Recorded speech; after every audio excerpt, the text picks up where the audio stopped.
Tonight, before closing out a long day, try looking up at the sky and imagining the clouds are quietly retelling the journey of each drop of water from distant oceans, old fields, childhood rivers, all the way to the rooftop above where you are resting.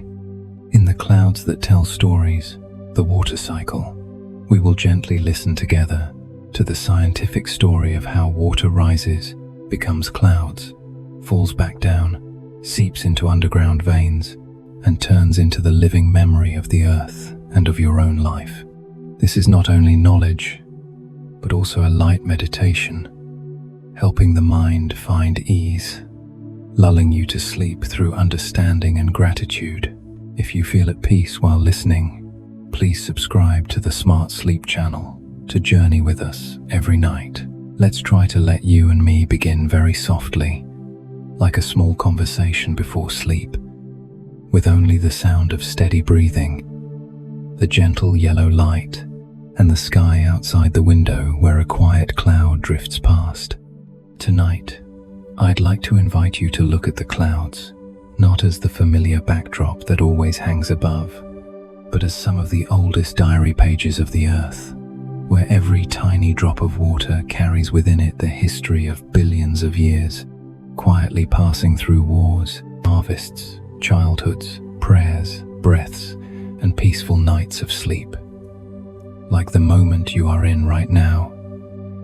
It may sound too romantic for a scientific law, but science is sometimes simply the way the earth tells its stories in a more precise language, while emotion is how our hearts understand more deeply what is happening around us. When you look up at a cloud, whether it's above the wide open skies of Kansas, over the quiet streets in Ohio, above the roof where you've lived for 30, 40 years, or just through the hospital window, the nursing home, or your familiar bedroom window, it's very possible that within those drifting droplets, some tiny part of them has once touched the places you've passed through in life. A molecule of water you drank at 20, a summer night's rain falling on your parents' roof, the thin mist over a field you once drove by, the tear of a baby somewhere laughing, crying in their mother's arms. All of it does not disappear. It only moves, changes form, and one day becomes a cloud above you. The idea that clouds are the ancient journals of the earth is not just a pretty image for sleep. It reflects a simple yet profound truth. Water does not vanish.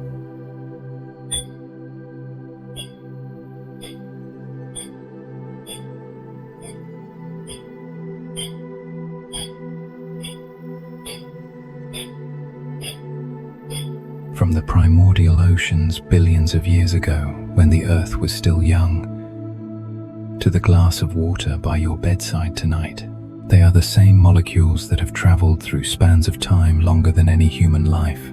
They have witnessed dinosaurs exist and disappear, civilizations rise and fall, ships crossing the Atlantic, rains washing away the dust of war, and the first snowfalls you watched from a window as a child. When we say each cloud is a journal, we are acknowledging that there is a quieter memory than human memory, not written in letters, but written in journeys.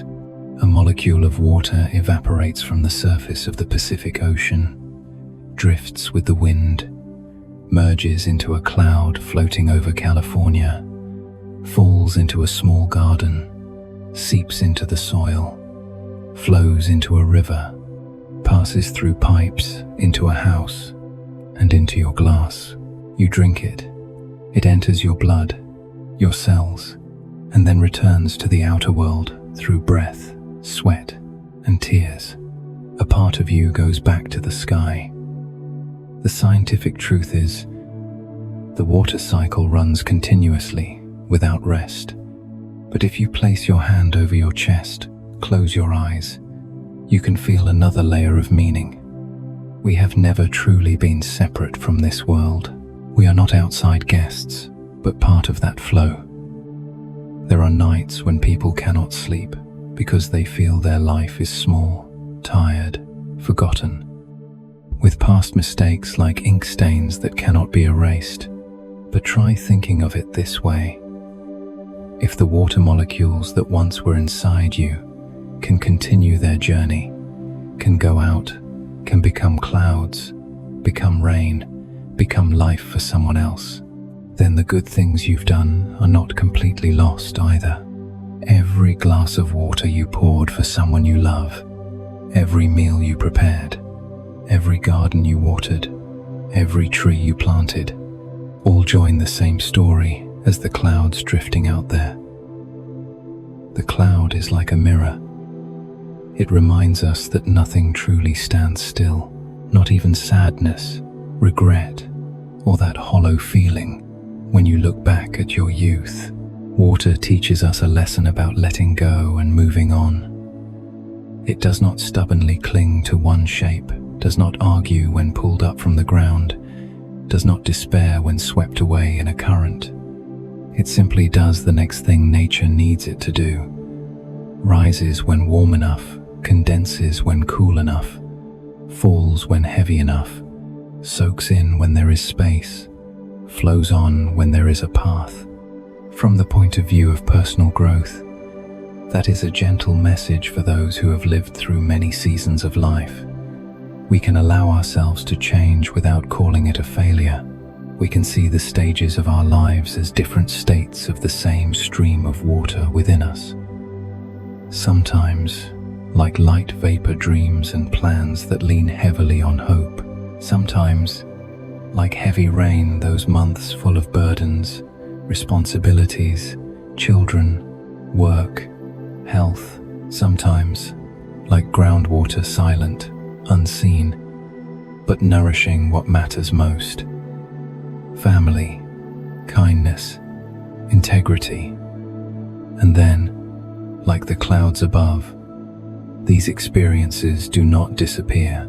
They become living memory, not to torment you, but to remind you that your life has weight, has trace, has meaning in the cycle of your own family, your community, your next generations. If tonight you're lying there, your eyes tired, your hands perhaps trembling slightly, your heart having gone through so many checkups, so many worries, try imagining that in the sky there is a cloud made from what you've given in life. The times you held someone's hand through hardship, the tears you wiped for another, the days you worked yourself weary to keep the home, keep the children, keep your promises. In the physical world, water does not distinguish rich from poor. It flows over the roofs of big houses or small houses in just the same way. In the inner world, goodness is like that too. What you give can return in another form. Trust, peace, a call from your children or grandchildren, or simply the feeling that my life has not been meaningless. When we mention primordial oceans or rain on Kansas fields, we are not only talking about geography or history, we are evoking a sense of connection broader than borders, broader than the room you're lying in. You might be listening to this voice from a small apartment in New York, a quiet wooden house in Vermont, a sunny city in Arizona.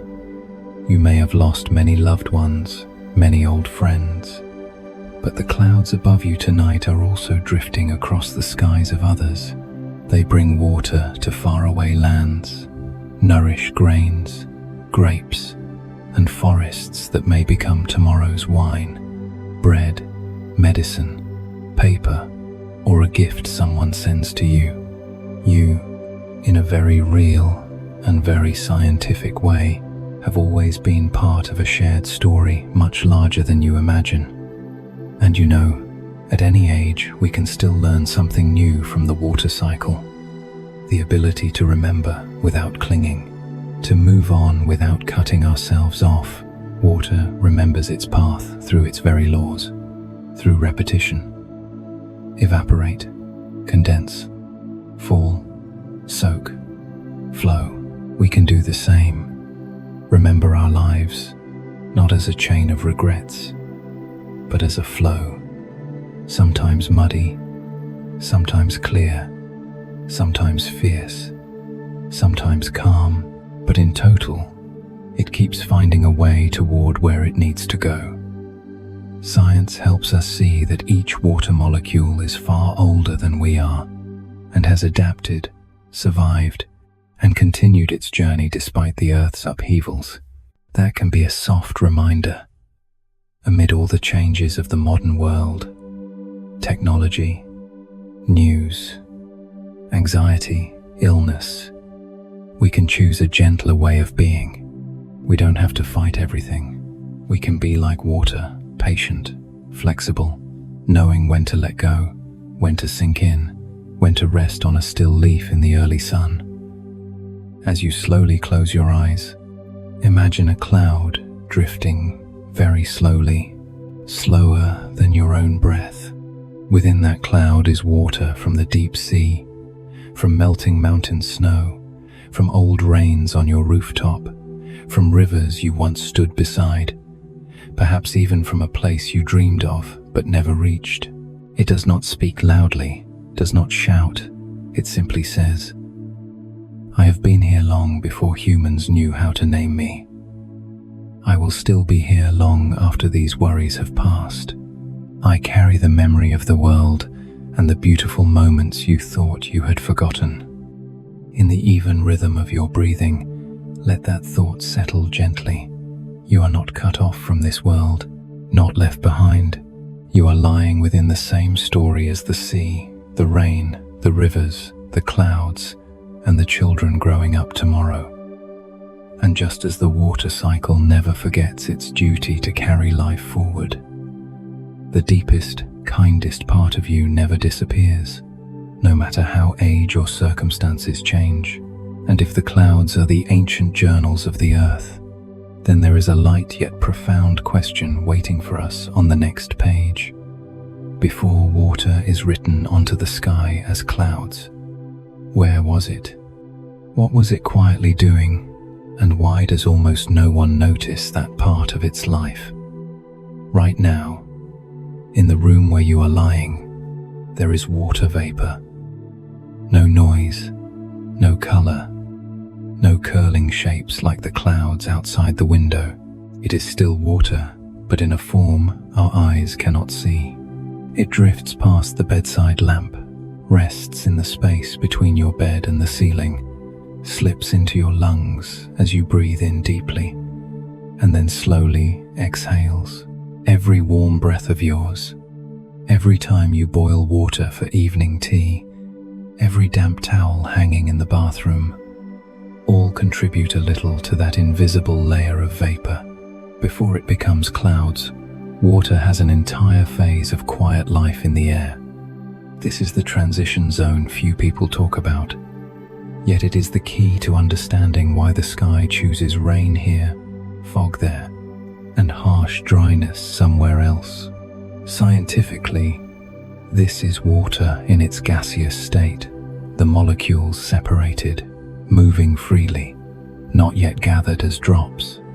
When the sun warms the surface of lakes, fields, rivers, oceans, or even your backyard, some water silently rises.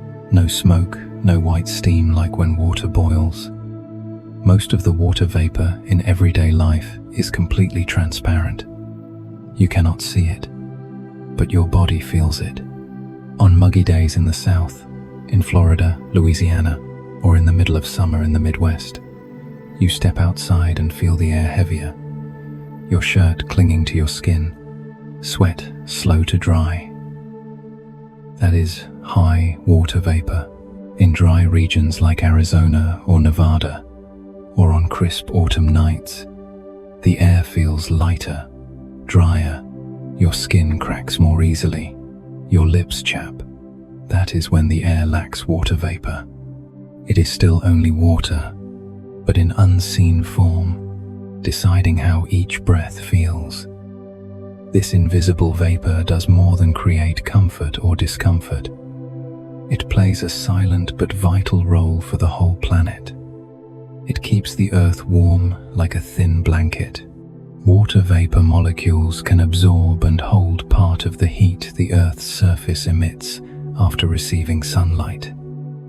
Without this thin blanket, more heat would escape into space, and nights on Earth would be much colder.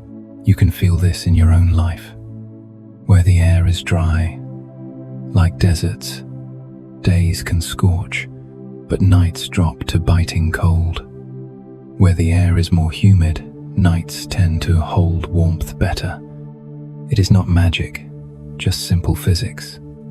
Invisible water vapor doing the job of a night watchman everywhere, with no applause. But if it were missing, this atmosphere would be far harsher for life. In the story, the clouds that tell stories, the water cycle. If clouds are the open chapter easy to see, easy to love, then water vapor is the lines written in nearly invisible ink, only readable when you tilt the page under gentle light. It is the decisive transition zone. How full the sky already is, whether rain is needed, whether droplets should gather into clouds or keep wandering. When the air is still dry, it's like a room with space for more guests, so vapor can keep dissolving in it. At some point, at a given temperature, with a given amount of vapor, that room fills up. When air reaches saturation, water vapor begins to condense on the window glass, on morning grass, on the cool skin of a glass of water, and higher up, around tiny dust particles, becoming clouds. You've seen the bathroom mirror fog up after a warm shower, haven't you? That is the moment the transition zone shows its face. Invisible vapor in the room, when it touches the cooler surface of the mirror, can no longer stay in the air, so it clusters into tiny droplets. That small image is a miniature model of what happens in the wide sky. Vapor builds up, air higher up is cooler, and when it cannot hold more, water returns to visible form. Clouds, fog, rain, invisible vapor decides when the story is written out before our eyes. From the viewpoint of a human life, that transition zone is very much like the phases in your life that you, at 50, 60, 70, or beyond, look back on and realize. They were not the brilliant times everyone noticed and praised. They were the quiet years of working, raising children, keeping a home, trying to stay healthy, paying bills on time, caring for parents and for relatives.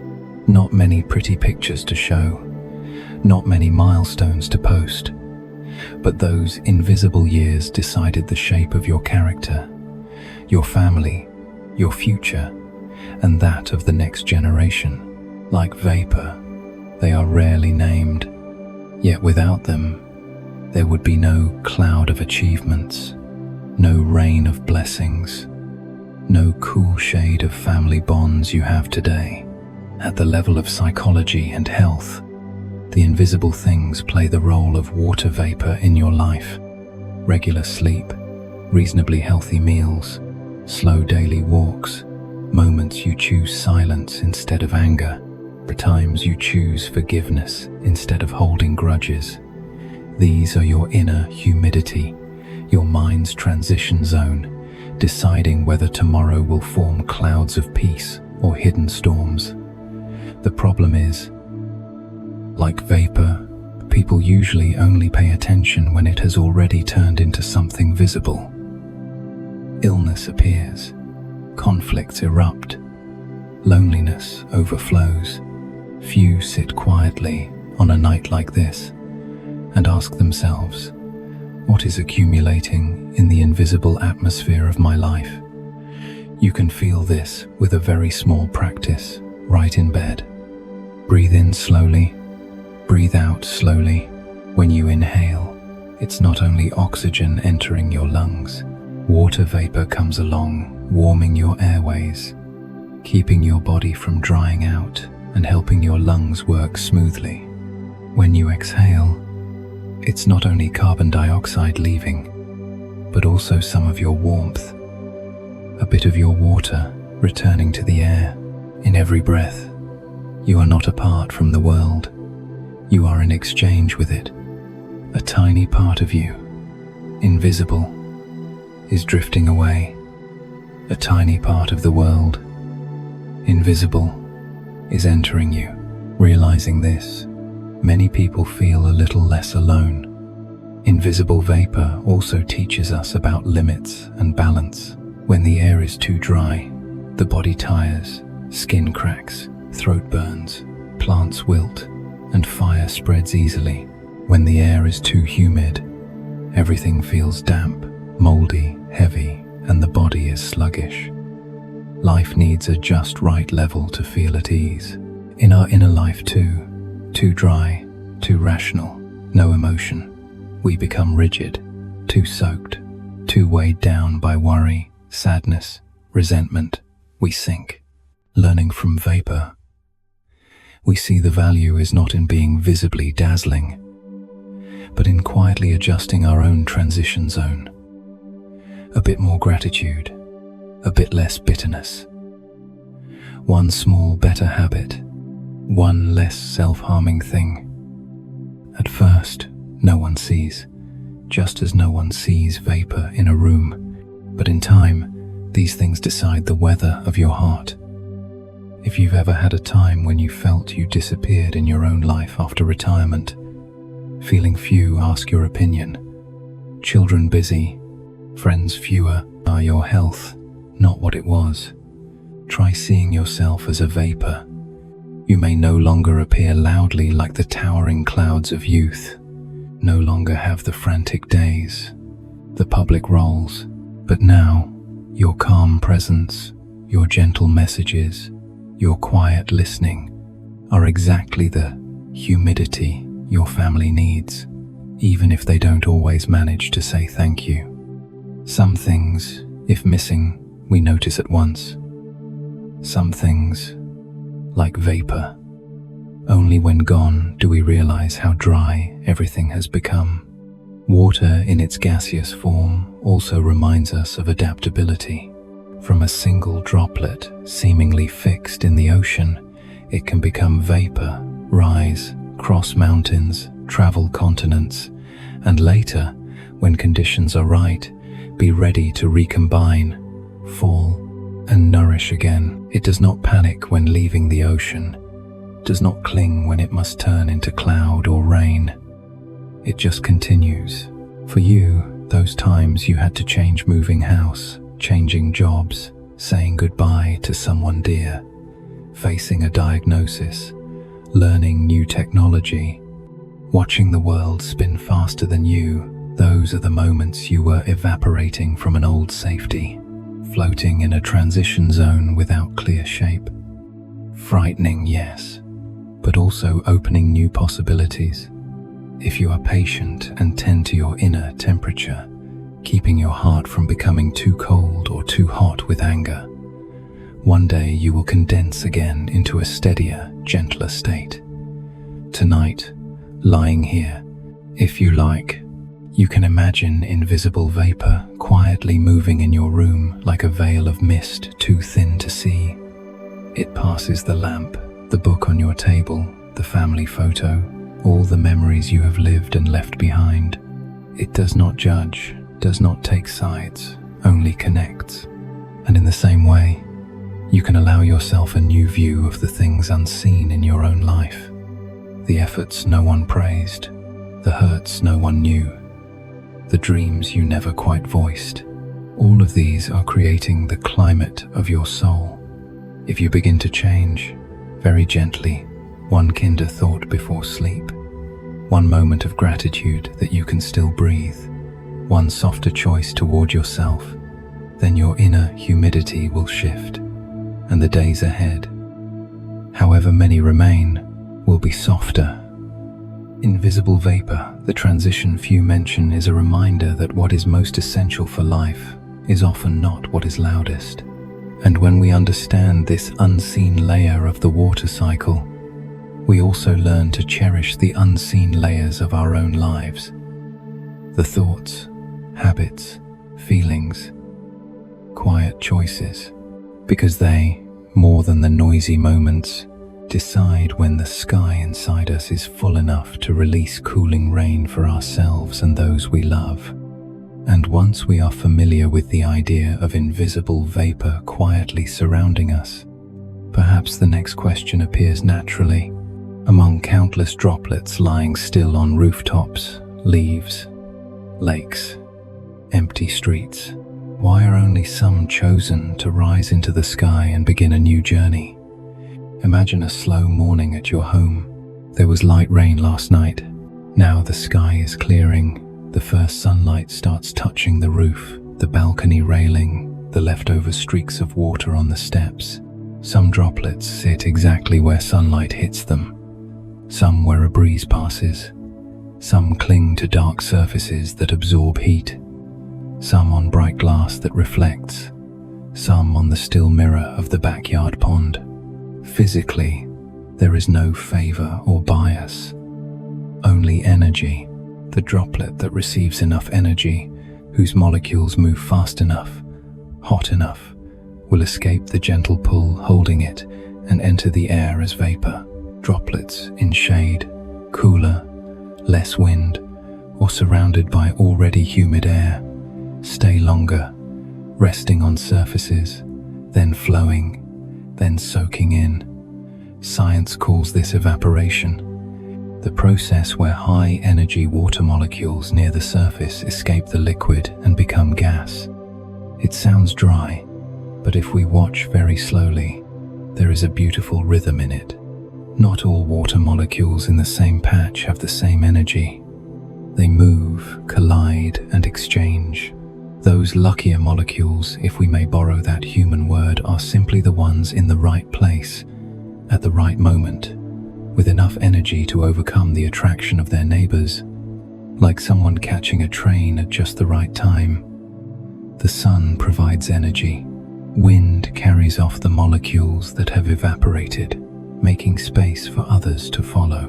Dark surfaces absorb heat better, warming water faster, making evaporation easier. Bright surfaces reflect more light, less heat, and slower evaporation. Even a quiet lake is an excellent stage for evaporation, with its wide surface open to air, sunlight spread across it, and gentle wind.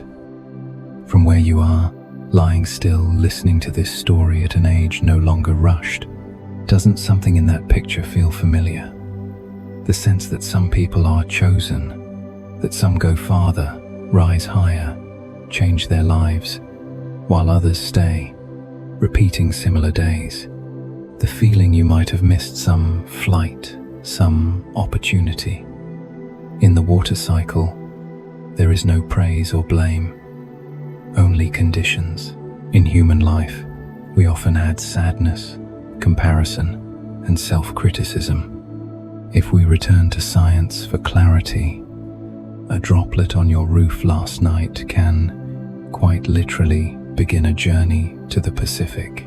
It evaporates in the morning, mixes with air, drifts with winds, joins a cloud, travels hundreds or thousands of miles, and falls as rain into the ocean. From there, it may continue the cycle, evaporate again, form clouds, fall elsewhere. No droplet is nobler. Only some leave earlier, some later, some go far, some stay near, some end up right by your porch, feeding grass, feeding roots, soaking into the aquifer. If we use that picture to talk about personal growth in a gentle and non-judgmental way, we can look back on our lives with less harshness. In each stage, the heat outside and the heat inside us decided whether we were ready to leave an old state. Heat here can mean knowledge, opportunity, environment, helpful people, and timing. Some are born where sunlight is abundant. Comfortable families, good education, strong support. Some in the shade, war, poverty, discrimination, illness, heavy family duties. They find it harder to evaporate, not because they are fewer, but because their conditions differ. Seeing this, we blame ourselves less and are less quick to judge others. But like droplets, not everything is decided from the outside. In the same puddle, with the same sunlight, some molecules evaporate earlier because they build up energy sooner. In the same circumstances, some people quietly study more, change habits, strengthen their health, and train their thinking. These are like gradually raising their inner temperature, so that when a small breeze comes, a suggestion, a chance, the right moment, they can change their life's direction. Perhaps you've done this without naming it. Deciding to quit smoking, going to the doctor a bit sooner, making that call to reconcile with someone, starting a 20-minute evening walk, choosing one night to turn off screens early and sleep properly. Small changes, but like molecules with just enough extra energy, ready for a better state. At 45, 60, or 85, the feeling of too late can easily creep in, as if all beautiful evaporations were reserved for the young. But the water cycle tells another story. Evaporation, condensation, rain, infiltration. There is no age limit. A droplet can sit frozen in ice for decades, high on a mountain, and, when it melts, still rise into the sky and travel far. A human life can be like that. Some things we are only mature enough to do when we are older. Learning to let go, to say I'm sorry or thank you at the right moment, to be gentler with ourselves, to tell our life story without only regret. At this age, being chosen is no longer about being chosen to compete, but being chosen to be clearer inside, more at peace, to become someone who passes on gentleness to those who follow. Scientifically, whether droplets evaporate also depends on air humidity. When the air is already full of vapor, evaporation slows. When the air is dry, it speeds up. Similarly, the emotional environment around you greatly shapes how easily you can change. A home full of tension, criticism, shouting, and heavy news is like an atmosphere saturated with negativity. Any small positive change struggles to rise before being dragged down. Conversely, if we lighten the air around us with a bit of silence, soft music, an honest conversation, less exposure to things that inflame us, we create enough dryness for good things to evaporate upward, for brighter thoughts to form. You may have noticed that on mild, sunny days, with a slight breeze, your mood feels calmer. That's when we and nature are in tune. Warm surface, gentle wind, vapor rising smoothly, clouds forming softly. Inside, there are days like that too, when nothing is perfect. But it's peaceful enough for you to think something new, do something kind. When we notice, we can invite more of those inner days, not cramming too many worries into one day, not expecting ourselves to solve everything at once, but spacing things out, giving ourselves room to breathe. That's how we invite the good droplets within us to rise, becoming kind clouds, instead of pooling into storms. The droplet chosen to rise is not more beautiful, smarter, or more moral. It is simply in the right place, right moment, with enough energy to cross its old boundary. Taken wrongly, we might throw everything to fate and feel bitter. Seen rightly, we notice two layers of responsibility. There are things we cannot choose where we were born, big upheavals, our basic health. But there are things we can adjust: how we spend each day, how we care for our bodies, how we talk to our fears, how we listen to others. Each small adjustment is a ray of sun, a breath of wind, a new surface for the droplet of our life. On a quiet night like this, you can recall one or two moments when you rose, a brave choice to leave a harmful place, A time you stood by what was right, though misunderstood. A time you started over when you were no longer young. In those moments, you may not have said, "I am chosen." But you truly changed state.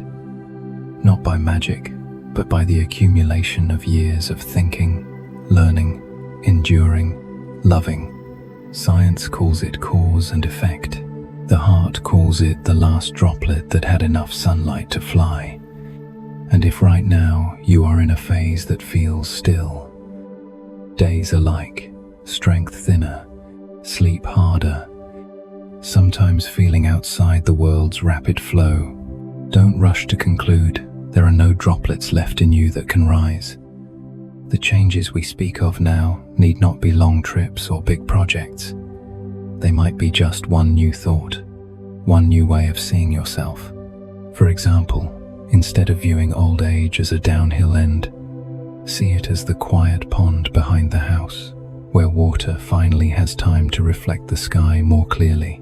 From that pond, on any bright morning with a kind breeze, droplets can still be chosen to begin a new journey, a better habit, a healed relationship, a calmness you never had when you were young. Within all this, the idea that a droplet on their roof last night may now be in the Pacific is not only a lovely image, it's an invitation to widen your imagination about connection. A tiny droplet's journey can reach farther than we think.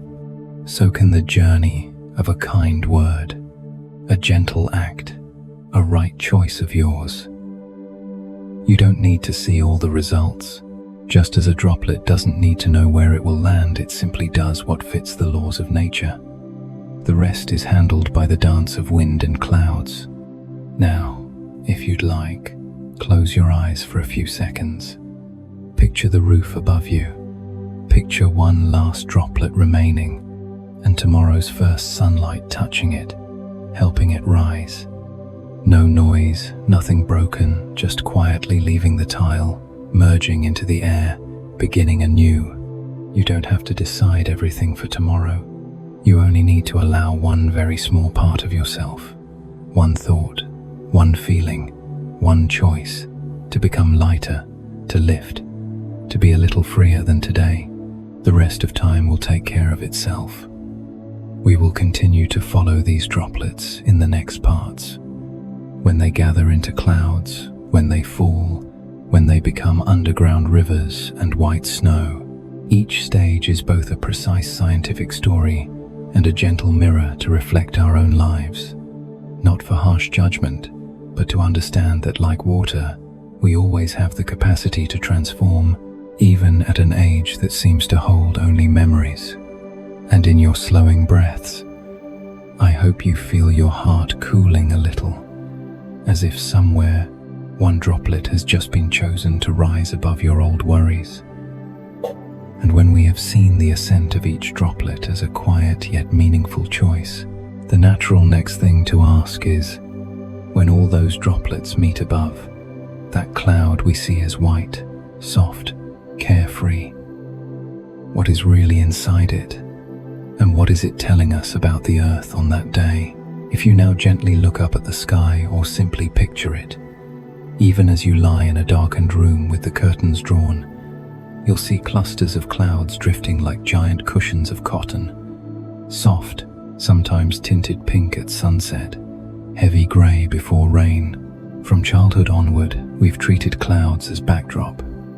Pretty, romantic, sometimes given the shape of animals just for fun.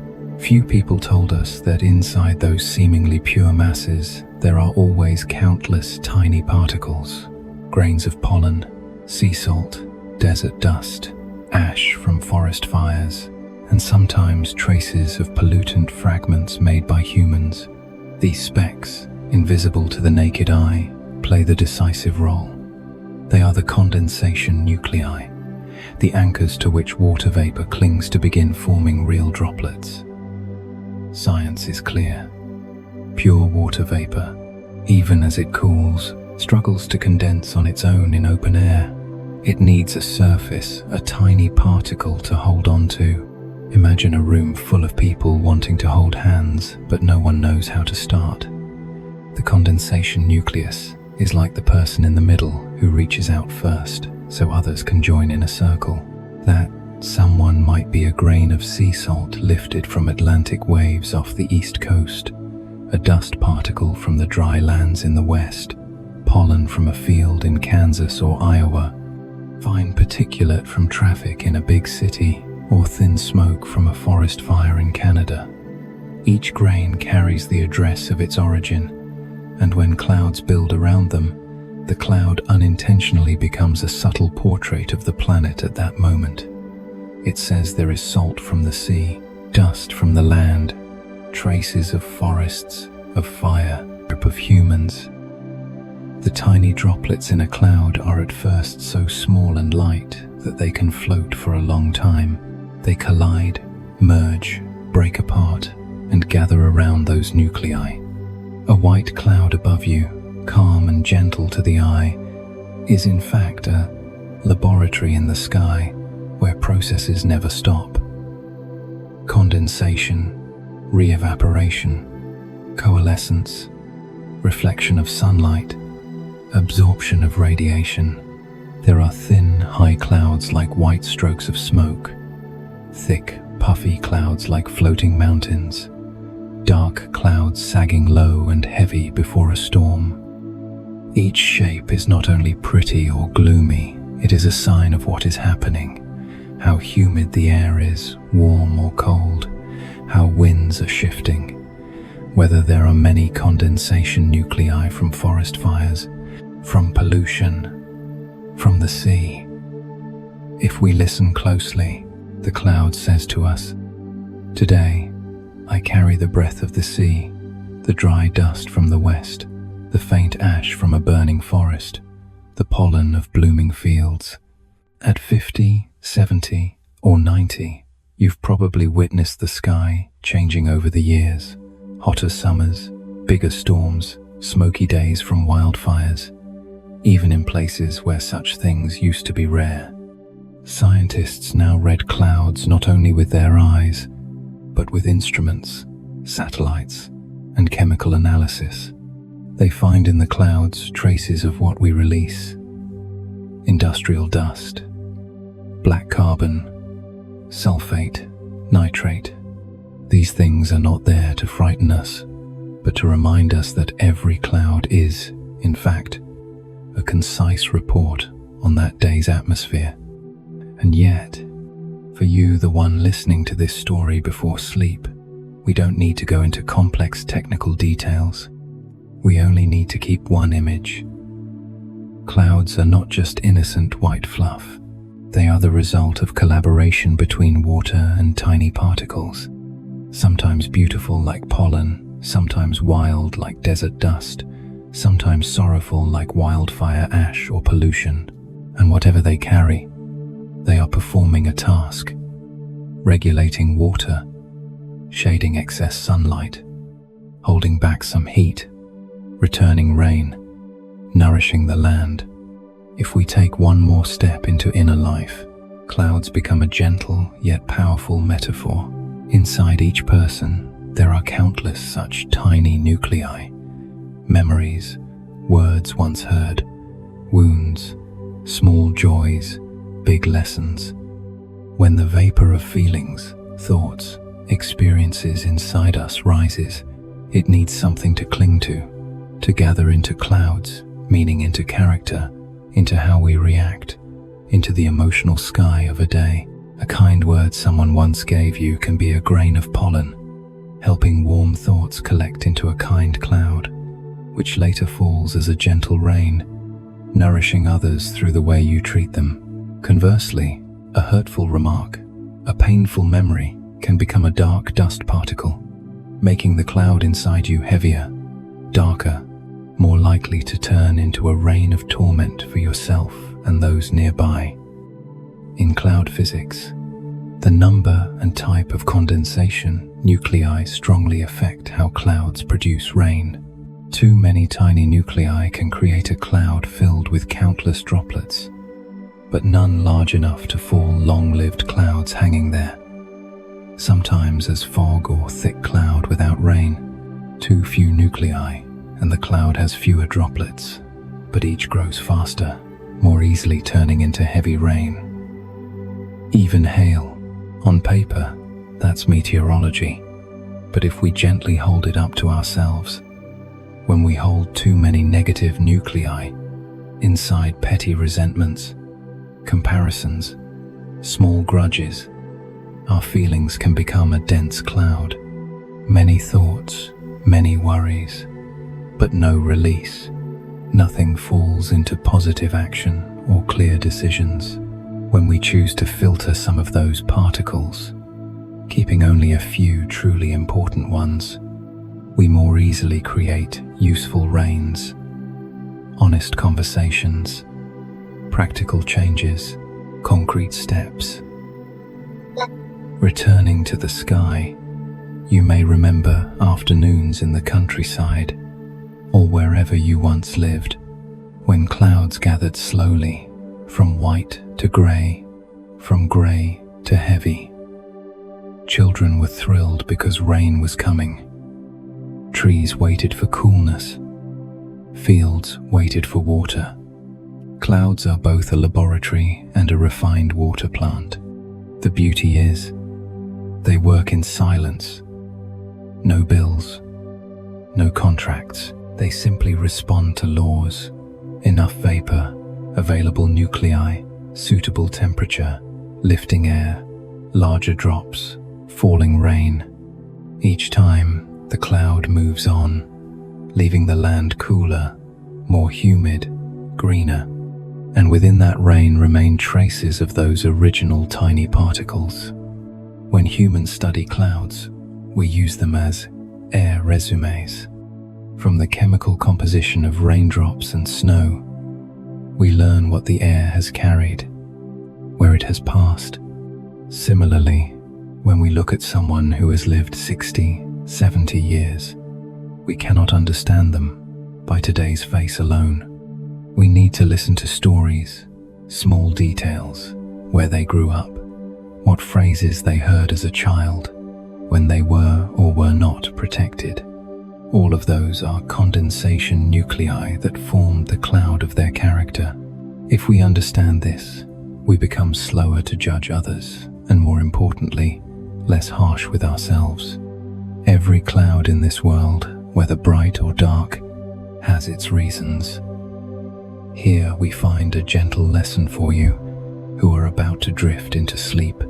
Pay more attention to the tiny particles you allow into your inner atmosphere each day.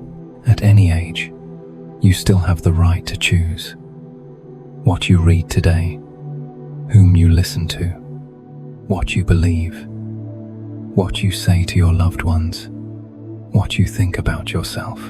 Each choice, however small, is like releasing a nucleus into your clouds. If you sow many nuclei of gratitude, compassion, and self-respect, then the clouds formed from them, sooner or later, will more easily turn into kind rain. If, day after day, you only absorb harsh words, toxic news, comparisons, and anger, then the clouds in your heart can hardly stay clear. The beautiful thing is, like the sky, the inner atmosphere can always adjust itself. Bad particles do not define a cloud forever. Wind can disperse, rain can rinse, sunlight can renew. For you, that means it is never too late to change the substance within. Whether you are 55, 70, or 88, you can begin with very small particles. One kinder sentence to yourself. One time turning off something that makes you uneasy. One habit of not berating the past over and over all day. Each new particle helps form different, gentler clouds. Now, imagine the sky above your home as a mirror of the whole planet, at once bearing the marks of seas, forests, cities, fires, and winds.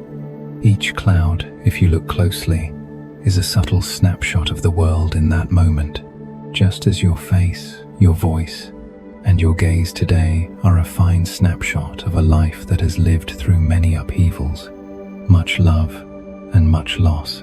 Not perfect, but deep. Not smooth, but full of stories.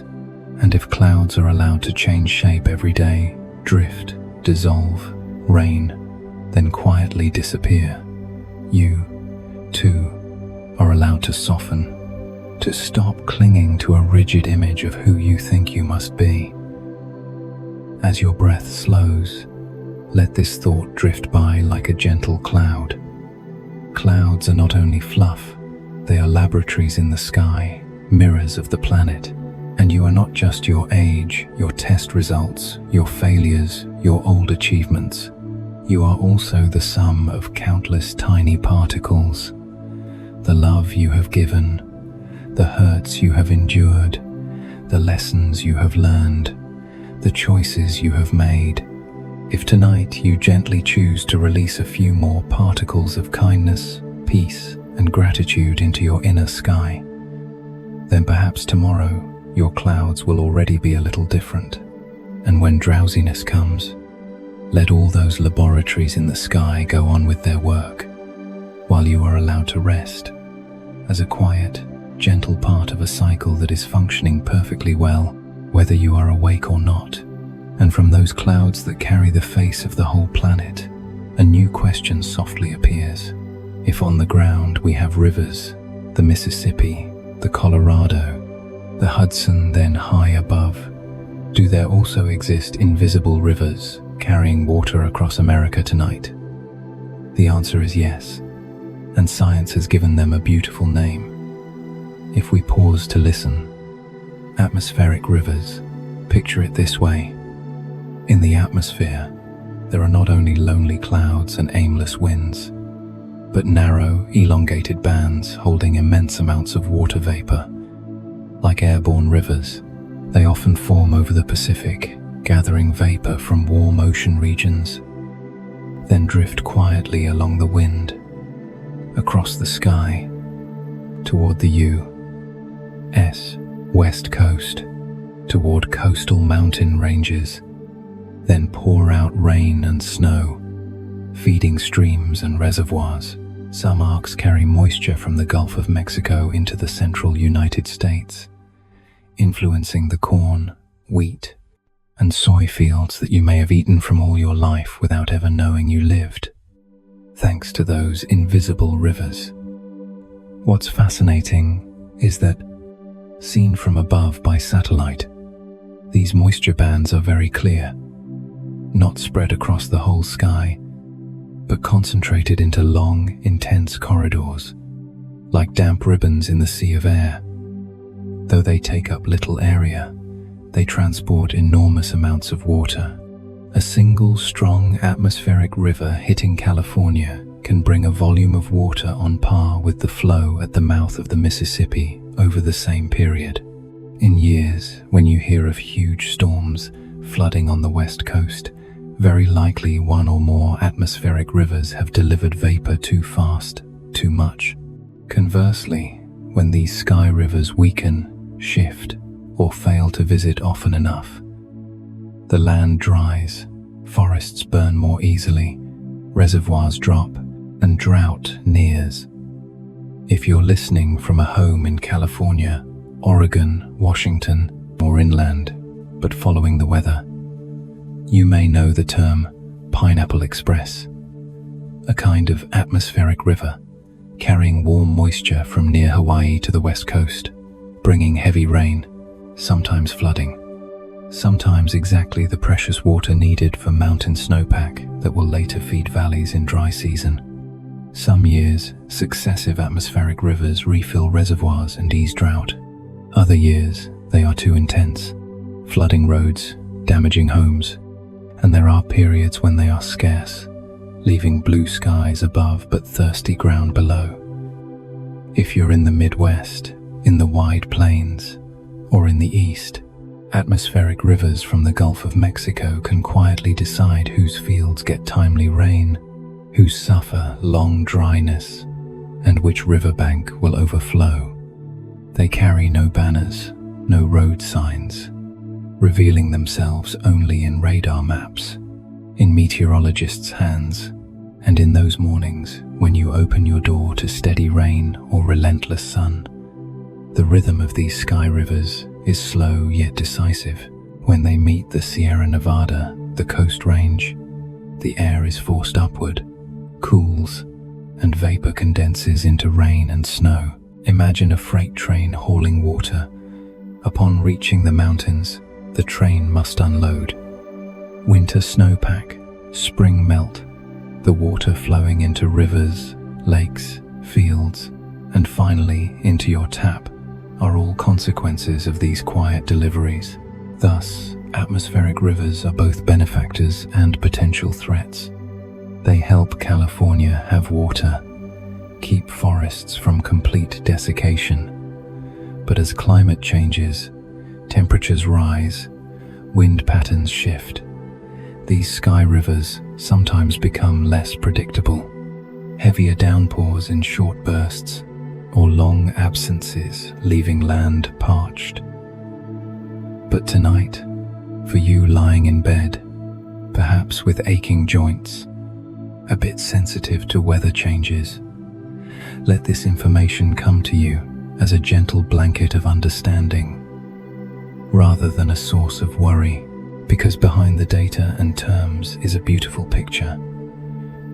Our Earth has designed a whole distribution network in the sky to deliver water to the right places at the right times, more efficiently than any piping system humans could build. These rivers in the sky do not roar like waterfalls, nor are not as visible as the Mississippi, but their role is no less important. Now, let's play a very light imagination game. Where are you on the map of America right now?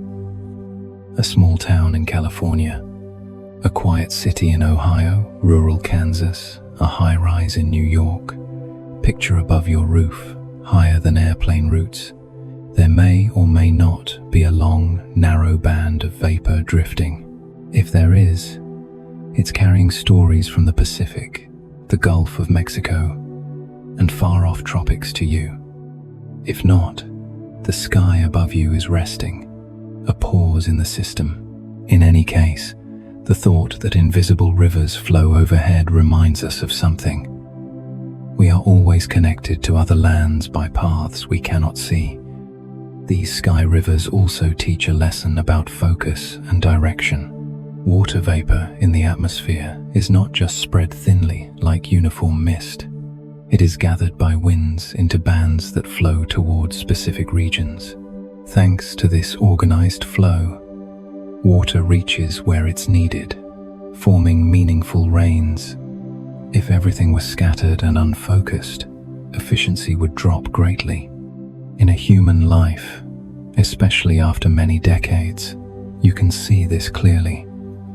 Phases when you scatter yourself, doing everything, worrying about everyone, thinking of all things, often leave you tired without much water stored for yourself. But the times when you gathered your energy, time, and care into a few truly important things, your health, a few core relationships, a handful of meaningful responsibilities were like atmospheric rivers, narrow but carrying a lot.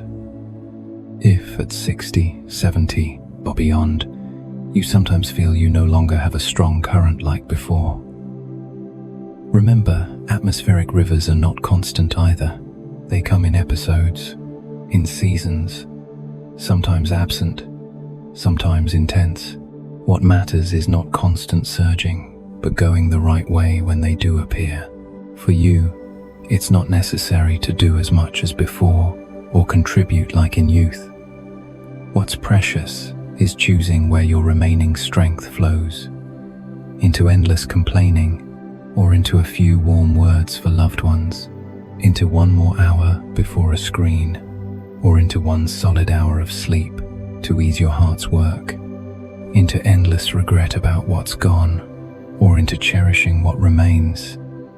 There is another subtle point. Sky rivers bring life, but can also cause floods. The difference lies in balance. 1 or 2 moderate atmospheric rivers can fill reservoirs, lay down a good snowpack. Too many, too fast, and the ground cannot absorb water, becomes a flood, sweeping away. In our inner life, it's similar. A stream of emotion or thought, if gently guided, can become a strong resource. Worry for your health leads you to early checkups, habit changes. Grief deepens your compassion for the living, but if you let it pile up, overflow, with no channels, it can become a flood of anxiety, depression. The lesson is not don't feel, but give your feelings a right channel. Write them down, speak to someone who understands, turn them into small positive actions instead of letting them sit overhead like thickening storm clouds. Today's science on atmospheric rivers helps the US prepare better. Tracking maps, forecasting how many sky rivers will strike the west coast this week, estimating flood risk and drought relief.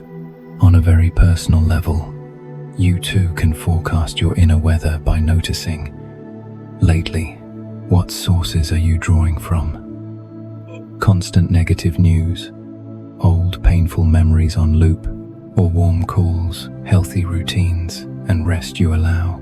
These are the warm seas or smoky seas that feed the sky rivers in your mind. You can't control all of them, but more than you think is your choice. Now, before your eyes grow heavy, allow yourself a gentle image. High above your roof stretches a broad layer of air. Tonight, it may be dry and clear, stars bright, the sky rivers having passed on, leaving you cool air, or somewhere a vapor band is drifting slowly by, preparing rain for the coming days so the plants behind your house grow greener. Whatever the case, you are lying within a living, intelligent, ever-balancing system. You are not forgotten at its edge, and perhaps the small lesson that the idea of rivers in the sky offers you tonight is this. In your own life, choose a few truly important currents to pour your energy into, just as the earth gathers vapor into defined corridors to bring water where it's needed. Let yourself be tugged by fewer hundreds of news streams, fewer hundreds of petty worries. Soften your grip on past emotional floods. Gently acknowledge that, at any age, you can still adjust tomorrow's flow toward a bit more calm, a bit more kindness, a bit more care for your body, a bit more gentleness for those you love. That is enough so that, like the invisible rivers overhead, your presence is quiet yet nourishing, unshowy yet essential. Now, let your mind slow, like a sky river easing off, and let sleep come like a gentle, blessing rain.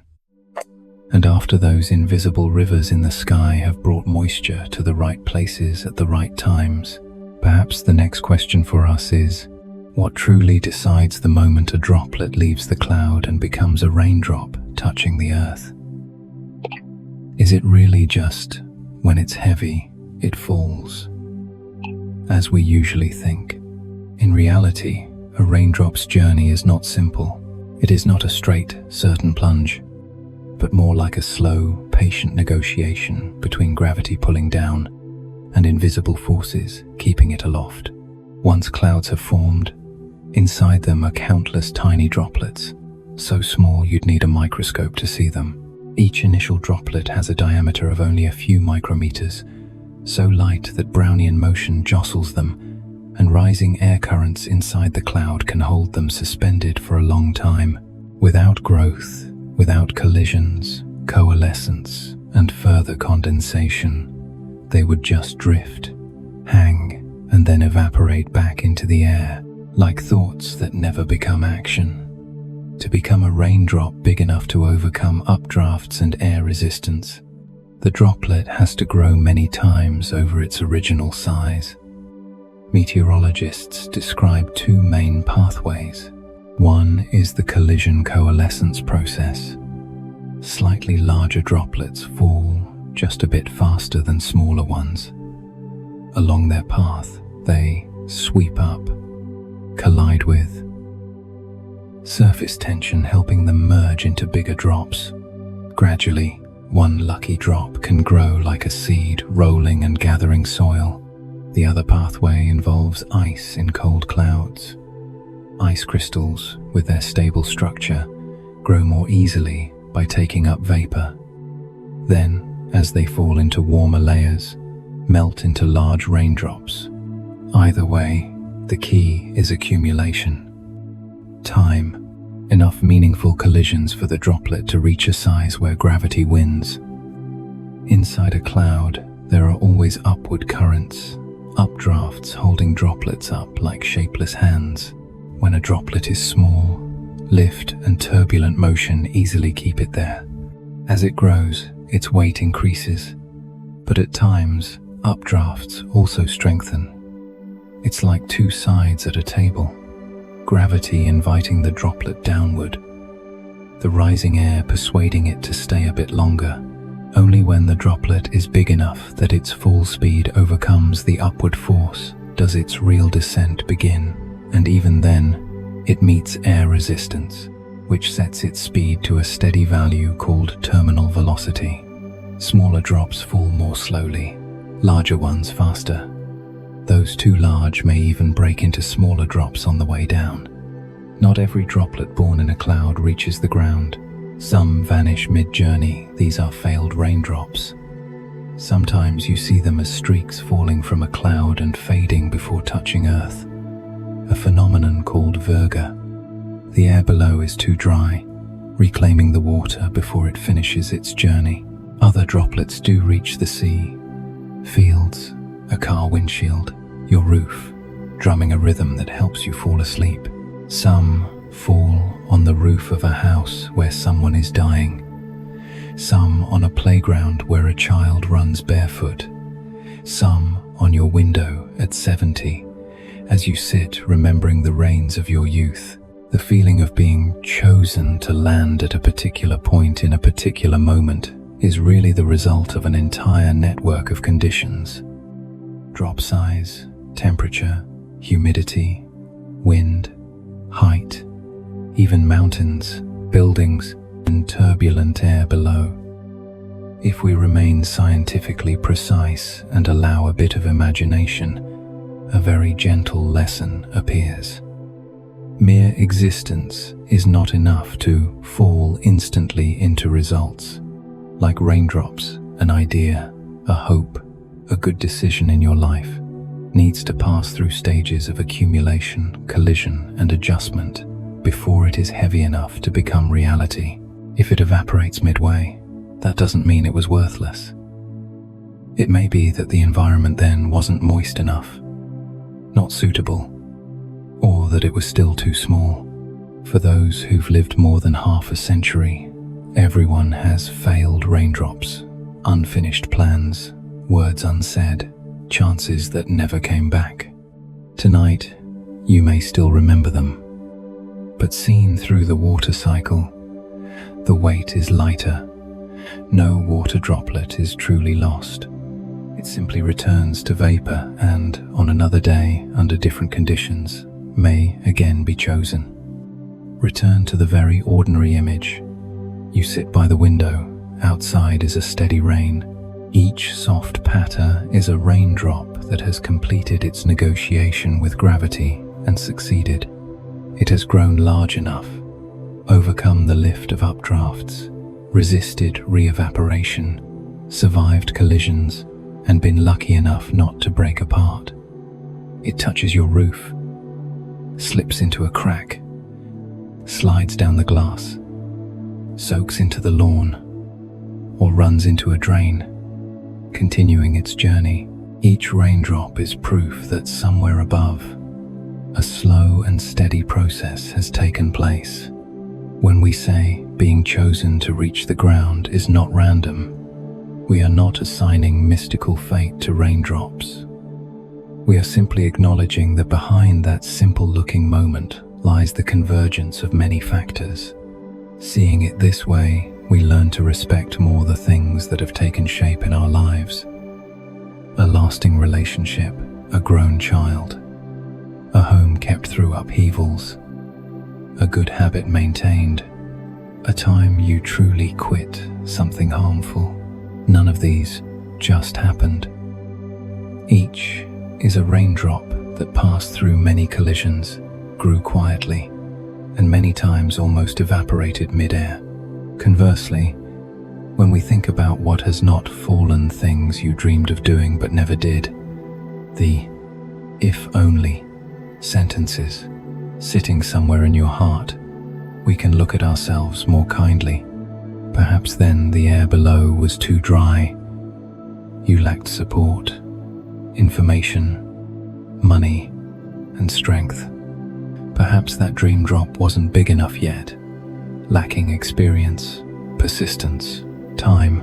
Now, at 60, 70, 80, you can allow yourself not to punish yourself for those failed raindrops of the past. Instead, you can gently ask, today, with the understanding and depth I have, which droplet do I want to nurture, so it has a chance to fall into reality, even if small, even if late. In the science of rain, people also distinguish between gentle showers with small, even drops, and downpours with large drops that sometimes cause harm. The difference also comes from how droplets grow, from the strength of updrafts, and from droplet density in the cloud.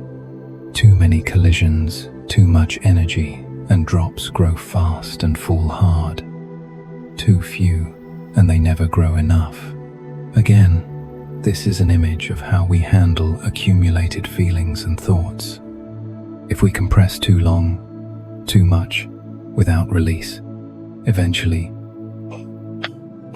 rain will pour violently. Harsh words, overreactions, extreme decisions. If we never gather anything, letting everything float, we never take clear action. Everything stays unfinished. Balance is learning to let ripe droplets fall in small, steady showers. Each day, one clear act, one feeling named, one word spoken at the right time. You may have sat inside, watching the rain and feeling at peace. That calm comes not only because the sound of rain makes it easier to fall asleep, but also because, on a deeper level, rain is the sign of a process that has reached the right conclusion in the right place. Water from seas, rivers, breaths, leaves has returned to the ground to continue nourishing. It lets us intuitively sense the circle of life.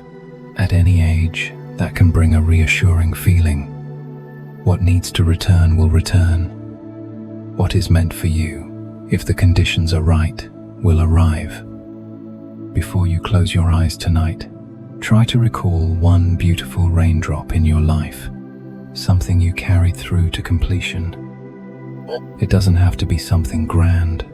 It could be caring for your parents to their final days, raising your children through difficult years, keeping a promise to someone, giving up a harmful habit, or forgiving a person who hurt you. Imagine the long process of accumulation, thinking, hesitating, stumbling like the collisions inside a cloud. And then one day, that thing becomes heavy enough to turn into action. It falls, touches your life and someone else's, creating a cool, gentle patch of shade. Allow yourself to acknowledge that was not random. It was character, maturity, and wisdom distilled over the years. And if there are still things undone, don't assume your rain chances are over. At any age, you can still choose 1 or 2 drops to grow. A phone call to apologize, a thoughtful will, an honest conversation with your children or grandchildren, finally going to the doctor instead of avoiding it, or a decision to let go of some resentment. You don't need many. You only need a few droplets that are big enough, sincere enough, and gentle enough, and then allow them to fall in the days to come. The rest, like clouds and gravity, will find their way. Now listen to your body a little. Your breath is slowing, your eyelids are heavier, and the sounds in the room are drifting further away. If there is rain outside, hear it as a soft reminder that every negotiation in your life between holding on and letting go, staying and leaving, waiting and acting, will eventually find its point of balance. If the sky is dry, imagine above you, in clouds not yet formed, future droplets quietly colliding and growing. Life is always preparing, always circling, even while you rest. And so, the small lesson that closes this part is simple. Not everything happens just because we want it, but neither is everything left to fate.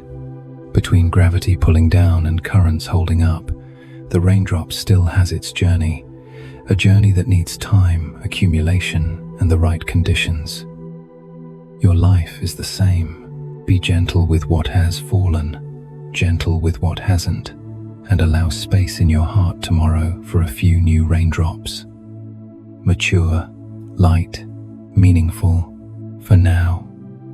Your task is to sleep a full sleep, so that tomorrow you wake a little calmer, like the earth after rain. And once we have followed raindrops through their slow negotiation with gravity, a natural but important question appears.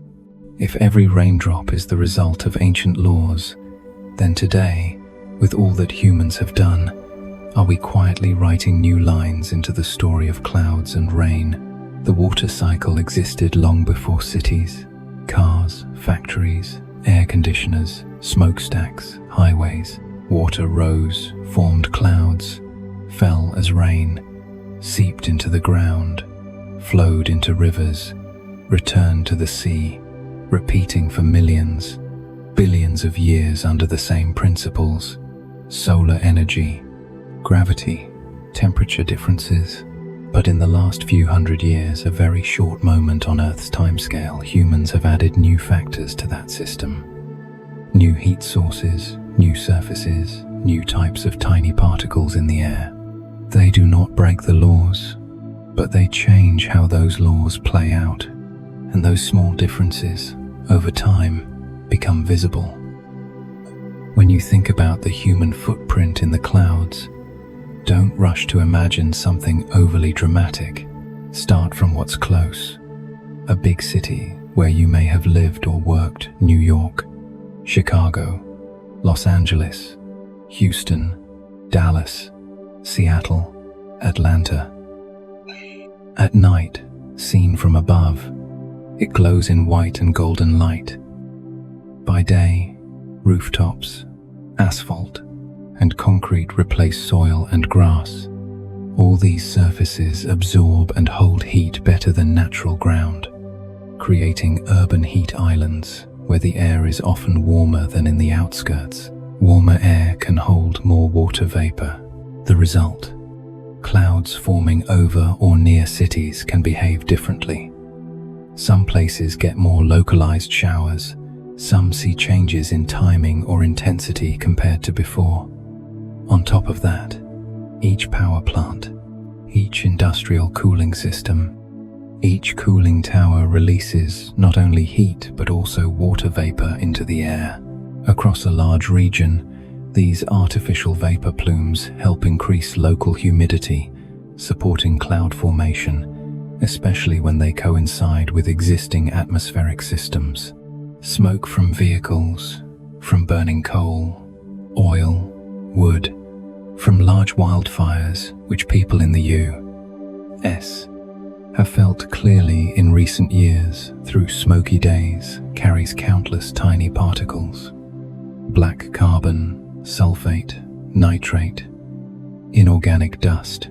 These particles join the same role that once belonged mostly to pollen and sea salt. They become cloud condensation nuclei.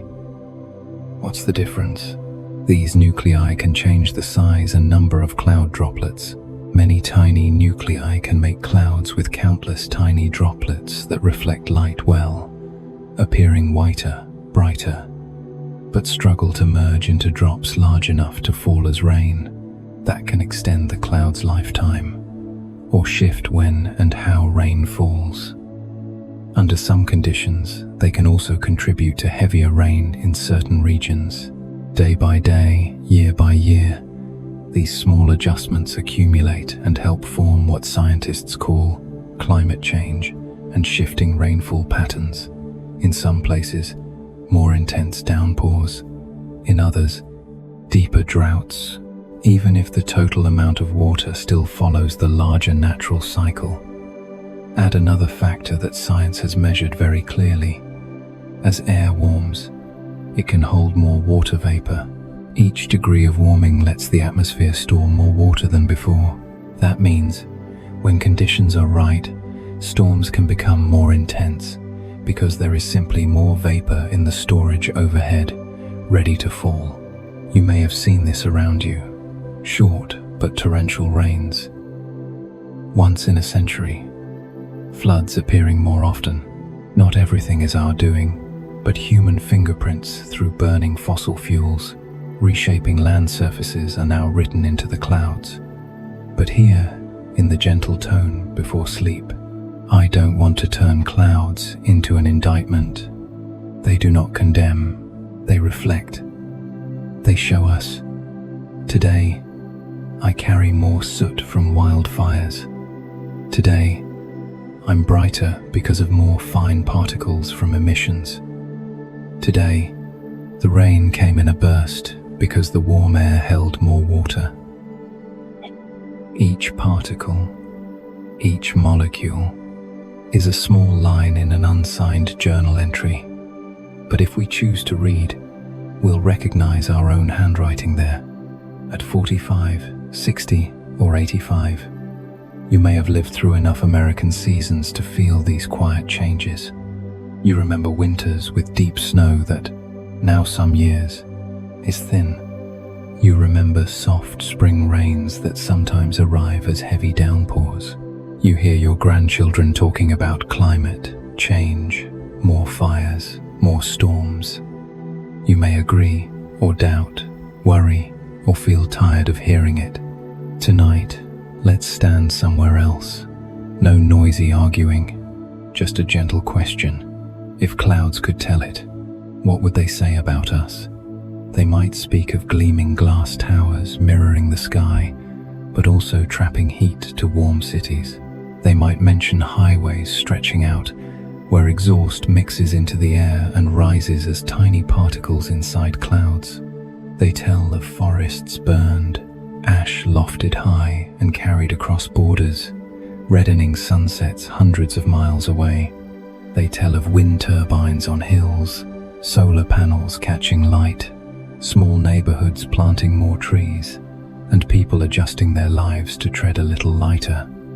Clouds do not pick sides, they simply carry information. And then, down to each raindrop, when a drop falls on your window pane, it may carry, at a chemical level, tiny traces of sulfate or nitrate from cars or factories. In many places, those levels are low, not enough to harm your health. In some industrial regions, they contribute to acid rain, affecting soil, forests, and buildings. Science has measured, understood, and found solutions. In many areas, pollution has dropped and acid rain has lessened. What matters is, each raindrop truly can tell a story about how we treat air and water.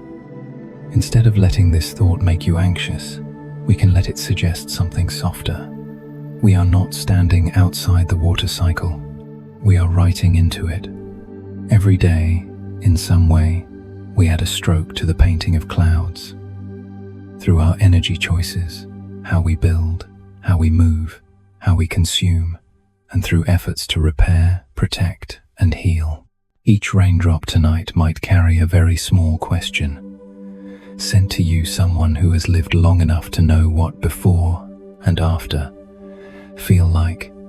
What do we want the next chapters of this story to look like?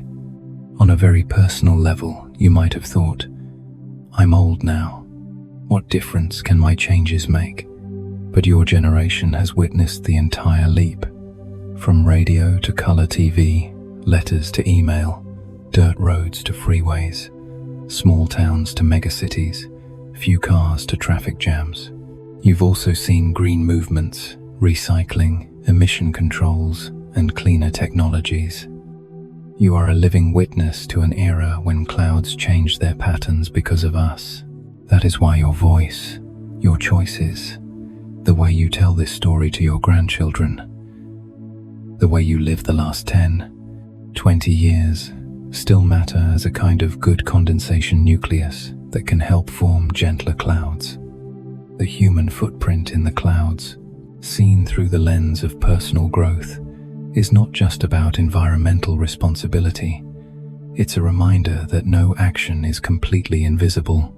Just as a tiny smoke particle can become the nucleus of a raindrop, a small habit in your life can become an anchor for your family's emotional atmosphere. A grandparent who speaks kindly instead of fueling conflict can bring more gentle rain than storms into the home. Someone who decides not to nourish bitterness, not to pass down fear, but to share calm and understanding, is already reducing spiritual pollution for the next generation. Try thinking about it simply before you sleep. If each raindrop could carry a tiny story about you, what would you want it to be? That you lived rushed, irritable, wasteful, resigned, or that, within your limits, you chose a lighter touch with the earth, with others, with yourself. This does not have to be something grand like changing the whole world. It can start from small things. Saving a bit of water, switching off one light, planting a tree, supporting a good idea, listening seriously when a grandchild worries about the future of the planet, instead of mocking them. Those things, gathered across millions of people, are the good particles in the sky. And even if you no longer have much strength to do, you can still be. Be the one who tells this story of clouds and rain to your grandchildren with understanding, without extremism. The one who reminds them Earth is not just news, but home. The one who is grateful to still hear rain, smell wet soil, watch clouds drift. That gratitude, seemingly private, is a very nourishing element in how your grandchildren come to see the world. In an anxious era, an older person who is calm, who doesn't deny problems, but also doesn't sow despair, is a rare gift. Tonight, if it is raining where you are, try listening to each drop as tiny letters tapping on the roof. On the street, if the sky is clear, imagine somewhere in the dark, clouds drifting, carrying both human footprints and nature's timeless laws. No need to rush to conclusions. Just keep one gentle question in your heart.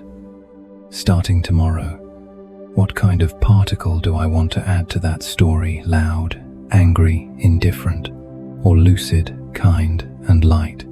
The small closing lesson for you who have traveled a long way and deserve a peaceful sleep is this: we don't just live under the sky, we help write it. What we think, choose, and do will sooner or later be reflected somewhere in the air, in our relationships, in our grandchildren's memories, in how our own heart feels each night. If we understand that our footprints always remain somewhere, we may naturally wish to walk more softly, more gently, more kindly, and that, more than any lecture, is the quiet gift of peace you can send into each cloud, drifting past the window of your mind. And after realizing that human footprints have pressed into clouds and rain, a new question comes, very softly yet deeply. Where do the droplets go after they fall? Once they've vanished from the road, the glass, the roof, do they end there? Or do they begin another, deeper life? When a rainstorm passes, we usually see only two simple outcomes. water pooling in puddles or running off into drains, gutters, slopes, or on towards rivers and the sea. But for quite a few droplets, the story is in no hurry. Part of the rain quietly seeps into the soil, threading through tiny gaps between grains of sand, pebbles, fragments of rock, bit by bit. At first, it is just moisture in the topsoil, feeding grass and garden plants behind your house. But the more patient droplets keep moving down into layers of soil and rock that can hold water, where they meet and gather into groundwater. That is the world of water below. No sunlight, no rainbows, no drumming on rooftops, yet it is the steady source for wells, springs, and many towns and cities across the United States. Scientifically, groundwater is not the roaring underground river many of us imagined as children.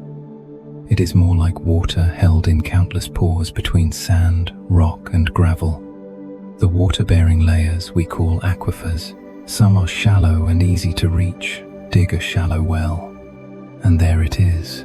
Others are deeper, where water has seeped down long ago, lying beneath less permeable rock layers, well protected, called confined aquifers. The water there does move, but far more slowly than surface water.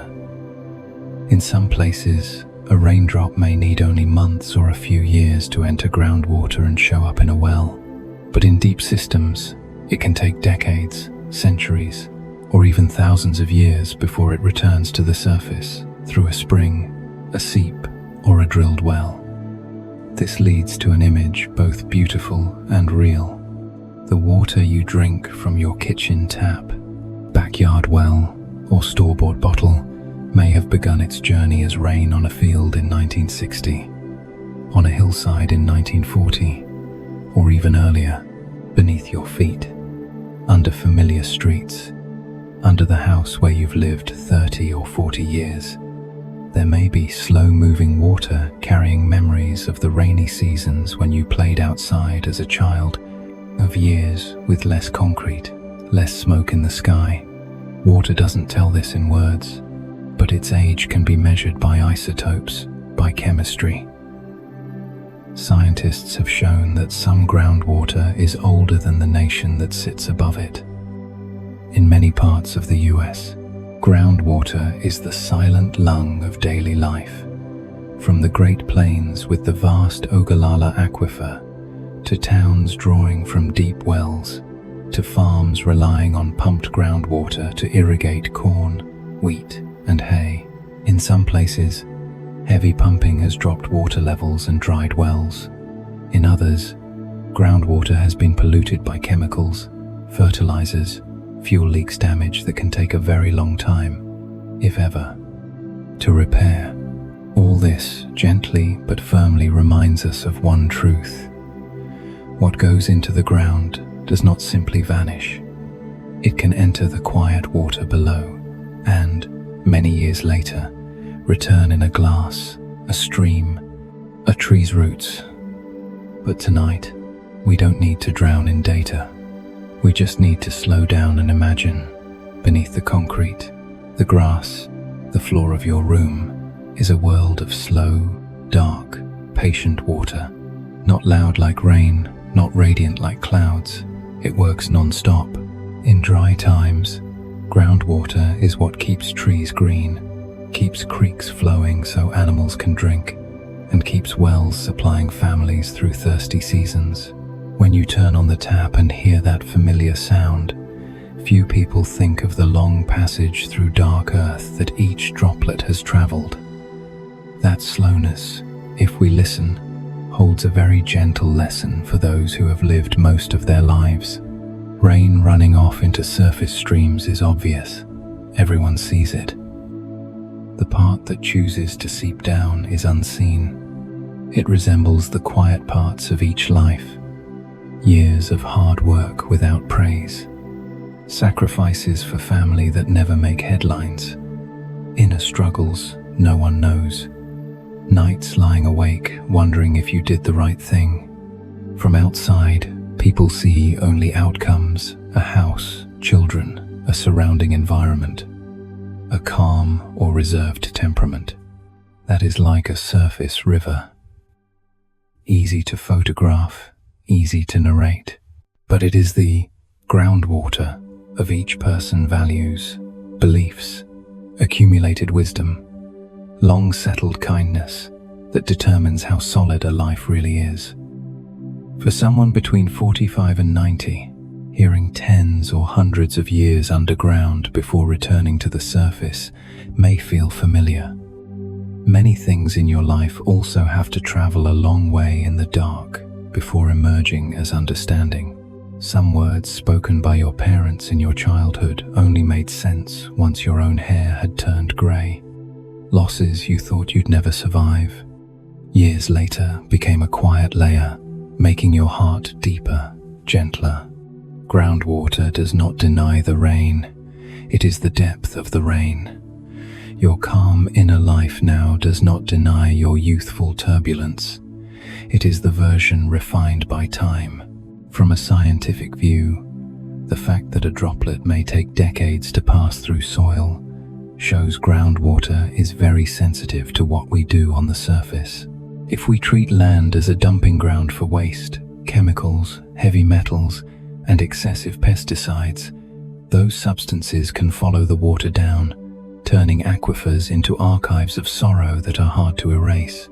Likewise, what we pour into ourselves, self-accusation, harsh self-images, rigid beliefs, can seep into deep layers and linger for a long time. A few good years and good relationships cannot fully cleanse that if each day we keep adding more poison. The good news is, for both groundwater and the soul, healing is not impossible. It just needs the right methods and time. If you've moved house or state, dug a new well, or lived where people say the well water used to be so clear, now it's saltier, more yellow, you've seen with your own eyes how collective choices etch themselves into groundwater.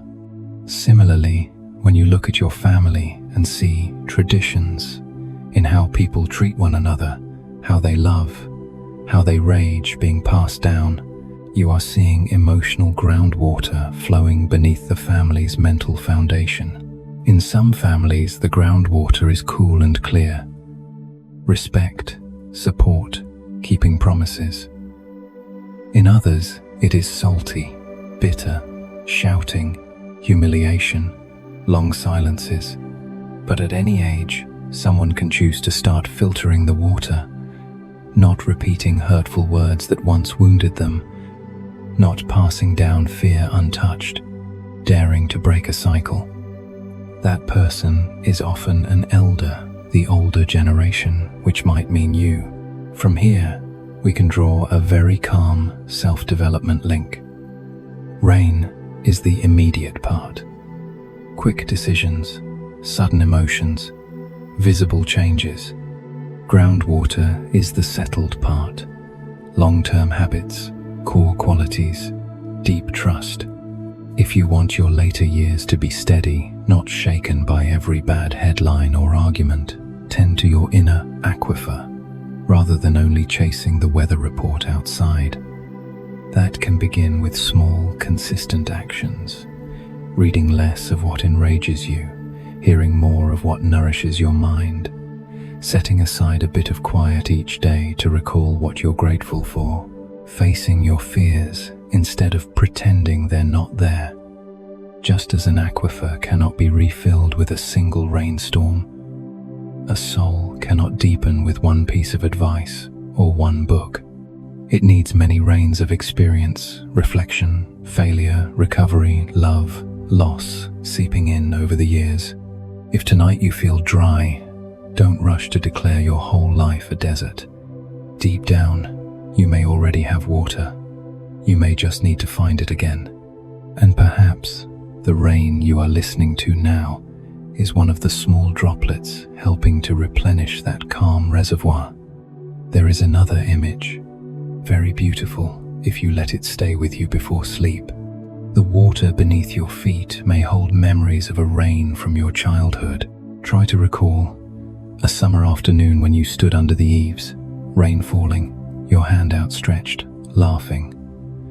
No worries about joint pain, blood pressure, test results. Those raindrops, some evaporated, some ran off, some soaked in. It might be that tonight a molecule in the glass of water by your bed has risen again from that very layer after decades underground. As it touches your body once more, it quietly closes a small circle, the outer past and the inner present meeting. If water could have memory in that poetic sense, then your very existence, with all you've seen, endured, given, is also a hidden current of memory in your family. Your grandchildren may not know your full story, but they drink from the groundwater of your way of living, your reactions, how you face illness and age. If that groundwater is clear, they are nourished by calmness and kindness. If it's turbid, they carry unspoken wounds. You cannot change the past, but today you can quietly clean the water that remains. Fewer bitter words, fewer self-pitying complaints, more honest but warm stories, owning your share of responsibility and being gentle with the rest. To close this idea, we can say something simple yet deep enough for the night. Respect what happens beneath the surface, in the earth and in the heart. Don't live only on the surface level, whether it's sunny or rainy. How much money is in the account? Who praises or criticizes you? Be aware of the groundwater that every small choice today is feeding. If you choose to be kind to your body, your loved ones, and the earth, if you lessen the things you know are unsustainable, then, like protected land, the aquifer of your life will be clear, cool, strong enough to nourish your remaining days. No noise, no need to prove anything. Simply there, quiet and trustworthy.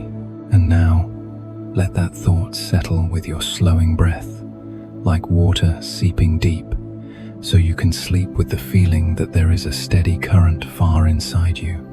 And after we have walked with those quiet aquifers beneath our feet, the next question steps gently out of the dark. If some droplets choose to remain deep underground, are there others that choose to stay high above, in ice and snow, as though the water cycle itself has placed a long comma in the story of water? Imagine, very slowly, very quietly, a snowflake falling onto a high summit in the Rockies, or onto the white ice of Greenland, not loud like a downpour, not rushing away like floodwater. It lands as gently as a touch. Then another flake, then another layer. Year after year, they press down on one another. The spaces between crystals gradually disappear. The snowflakes turn into dense ice, and so, from snowfalls, from those scattered falling letters, a thick book is formed, a sheet of ice, a glacier, an ice shelf, where water does not continue its journey immediately, but pauses, waiting. Scientifically, snow and ice on high mountains or in polar regions are vast reservoirs of water. They hold back part of the water that would otherwise run straight to the sea, stretching out the time before it returns to the ocean. Thanks to them, in summer at the foot of the mountains there is still water from melting ice, feeding rivers, fields, keeping the landscape cool. Glaciers in the Rockies, Sierra Nevada, Cascades, Alps, Himalayas act like water banks. Deposits in winter, withdrawals in summer. On a larger scale, the ice sheets of Greenland and Antarctica are not only storage for water, but also for the planet's climate memory. Inside those old layers of ice, there is more than frozen water. Each year, along with snow, come tiny dust particles, droplets of sulfur from volcanic eruptions, traces of sea salt, pollen, even fingerprints of chemicals released by humans. When scientists drill deep into the ice and bring up long cores like logs, they can reread hundreds, thousands of years of climate history. The years of major volcanoes, the years of clean air, the years with more pollution particles. Each layer of ice is like a page, recording greenhouse gas concentrations, estimated temperatures, dust, salt, all stacked in order. In a very real sense, every block of ice is a chapter already open but not yet turned. You can imagine it like this, easy to fall asleep with and still accurate. A droplet evaporated from the sea long ago becomes cloud, becomes snow, falls onto the polar region. It is locked in ice. For hundreds of years, it does not rejoin the rapid water cycle like other droplets. It rests, as if nature has placed it in storage mode, so that later, when it melts, it not only returns water to the ocean, but also gives humans a chance to read the climate story that happened before we had thermometers, satellites, cameras. It is a remarkable patience. So when we say ice and snow are the paused pages of the water cycle, that is not just a pretty phrase. It correctly describes the essence. The water there is still part of the cycle, but in a much longer pause, holding within it information about weather, climate, dust, volcanoes, and human footprints.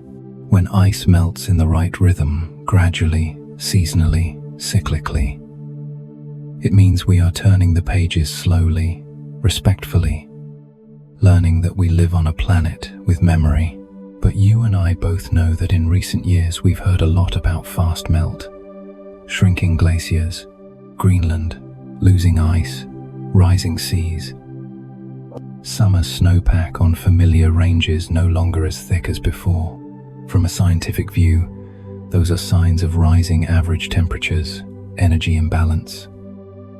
A complex story from the perspective we're sharing in this hour before sleep. It is also the image of pages being torn through too quickly, not yet truly read, already gone. Instead of melting slowly, flowing gently into streams, returning to the sea in proper order, large blocks carve off, drift away, or melt at an accelerated pace, altering the rhythm of water and of the oceans. Tonight, I don't want to turn your sleep into an alarm bell. You've lived through enough wars, crises, bad news, but I believe that at 4590, you also deserve to hear the truth in a gentle voice. When ice and snow melt too quickly, we are not only worried about sea level rise and stronger storms, we are losing a precious archive of memory, losing the chance to fully read the story Earth has written for us in those layers of ice. So what does that have to do with you? In this quiet room, with your warm blanket, with your slowing breath, more than you think, because ice and old age share a subtle kinship. Both are slow archives of memory. Like the ice, you have accumulated layers of experience, years of scarcity, seasons of enough, faces of kindness, mistakes, times you were saved, times you stood up on your own. Many things have been buried deep. You don't always want or manage to speak of them, but they are there, creating the coolness, the depth of who you are now. Each block of ice is a chapter not fully read. Each person at 70, 80, 90 is the same. Some stories in you have never been told, not because they are unworthy, but because life was busy, no one asked, or you could not find the words. And just like ice, if you are forced to melt too fast, pushed with questions, judged, told to just get over it, memories can spill out as floods of sadness, confusion, leaving you exhausted. If they thaw at the right pace now and then, a little at a time, when your heart feels warm and safe, those stories nourish your grandchildren, helping them understand their roots, history, and why you are the way you are.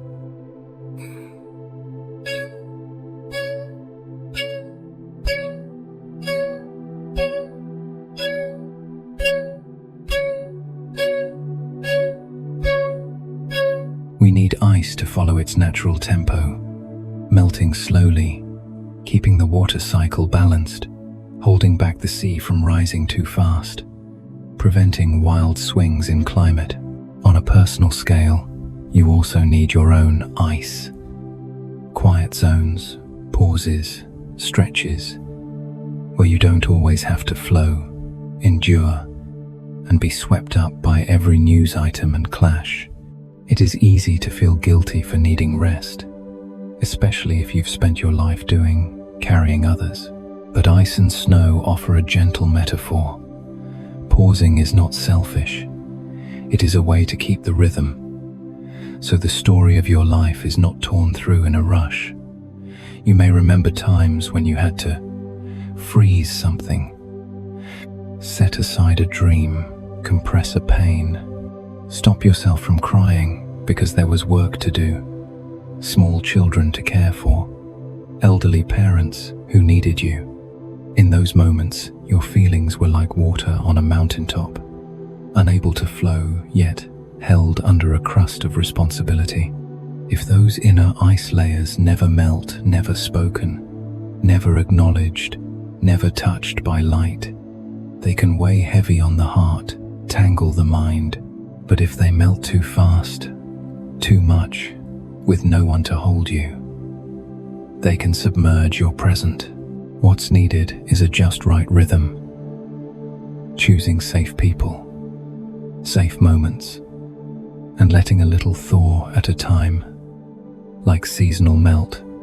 Just as scientists read ice to understand climate, your children and grandchildren can understand life and values better if they can hear parts of your story. What you survived, what you witnessed, where you were wrong, what you learned. No need to dramatize or sugarcoat. Just tell it as we've told the water cycle. Calm, honest, with clear pauses. In doing so, you turn icy pages into clear water. No longer frozen past, but lessons flowing into the next generation. Ice and snow also remind us, precious things take time to form and deserve respect as they melt. A 1,000-year-old iceberg should not be treated like a random rock. A 70-year life should not be treated like an expired number. You have the right not to be rushed through, judged quickly, filed away, and you, in turn, can practice not tearing through someone else's pages, not mocking the young when they worry about climate, not dismissing them when they ask about war, pandemics, collective mistakes, because, like ice, each generation holds part of the story. Only by listening to each other can we read the whole book. Tonight, before sleep, if you wish, imagine yourself standing on a quiet mountaintop, in front of a white-blue glacier stretching away. No cars, only a soft wind. You know beneath that ice are hundreds of years of snow. Each layer of snow was once a cloud, a storm, a winter.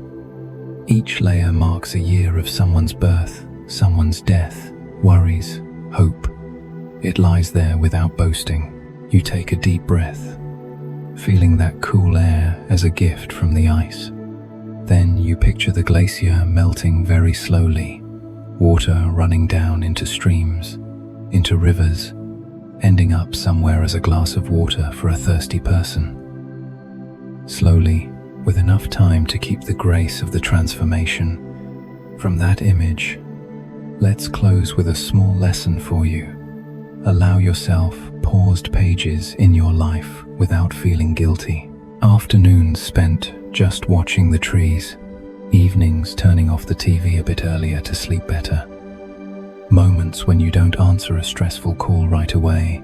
Days when you step back from pointless arguments. These are not acts of escape, but ways you keep the rest of your life from melting too fast. You've traveled a long road. At the end, the beauty is not in sprinting to your last breath, but in keeping a slow enough rhythm to give thanks, to pass things on, to leave peacefully when the time comes. After all the journeys we've taken with water from clouds, rain, rivers in the sky, groundwater, to the ice that pauses the story, the most natural thing now is not to add more data, but to sit very quietly and ask, if all those flows of water could speak, tonight, right beside your bed, what would they want to whisper? Let me keep telling it, slowly, so each thought has room to settle with your breathing. If one day the aquifer could speak, it probably wouldn't begin with accusations. It has seen too much for that kind of haste. It would begin with a very simple question. Much like how you've spoken to your children and grandchildren. How have you been using this gift? Because the entire water cycle, from the raindrop that fell on your roof in 1965, to the glass of water you drink tonight, to the snowflake on the Rockies, to the groundwater beneath your feet, turns around one unchanging scientific fact. The total amount of water on Earth barely increases or decreases. It only keeps changing place and form.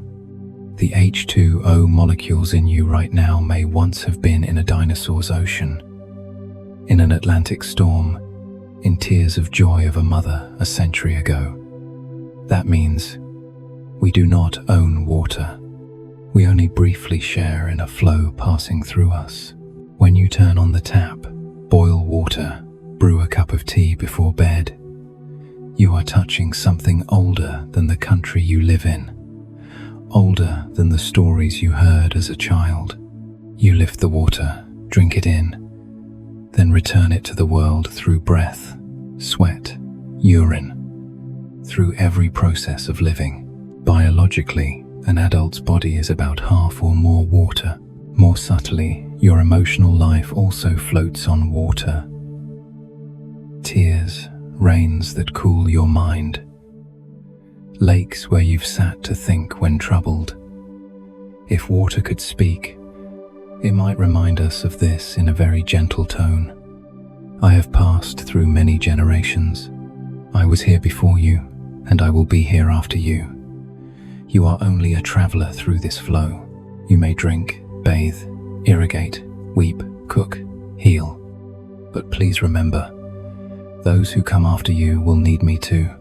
This is not a dry environmental slogan. It is a direct consequence of science. Usable fresh water makes up only a very small fraction of Earth's total water, and that fraction is currently shared among more than 8 billion people, plants, animals, crops. Deep aquifers can take decades, centuries to refill. Glaciers that took millennia to form can melt much faster in just a few decades. Atmospheric rivers that bring timely rain to crops can be jostled by a warming climate. But tonight, instead of taking on the whole planet's worries, let's bring the question closer, softer. In your own home, in the years you have left, how are you using this renewable gift? Not only the water flowing from your tap, but water in the broad sense. Your time, strength, attention, affection. Are you using them as if they are infinite, or as shared gifts? Try this small image. You're lying in bed. Nearby there may be a glass of water, a pitcher, a humidifier, or simply cool air. Under your floor is groundwater. Farther out are rivers and lakes. Above are vapor and clouds.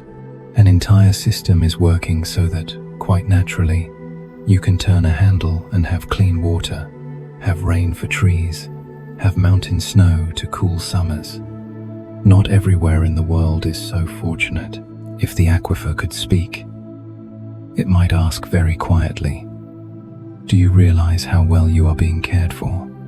Science shows this so clearly it's hard to deny. Modern life in the U.S.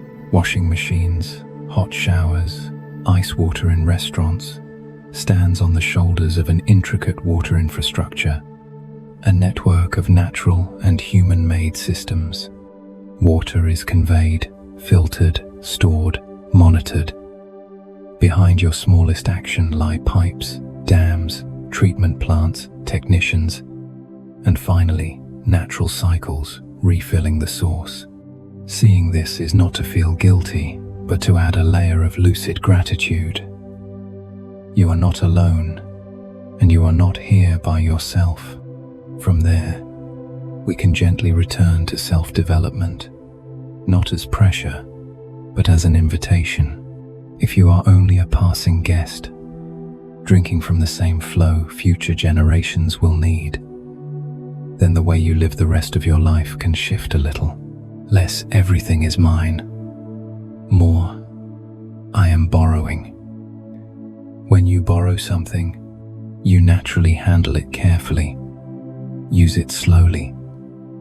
Don't break it, and are willing to hand it back in the best condition you can. This can be more concrete than you think. Borrowing water, you use it a bit more sparingly.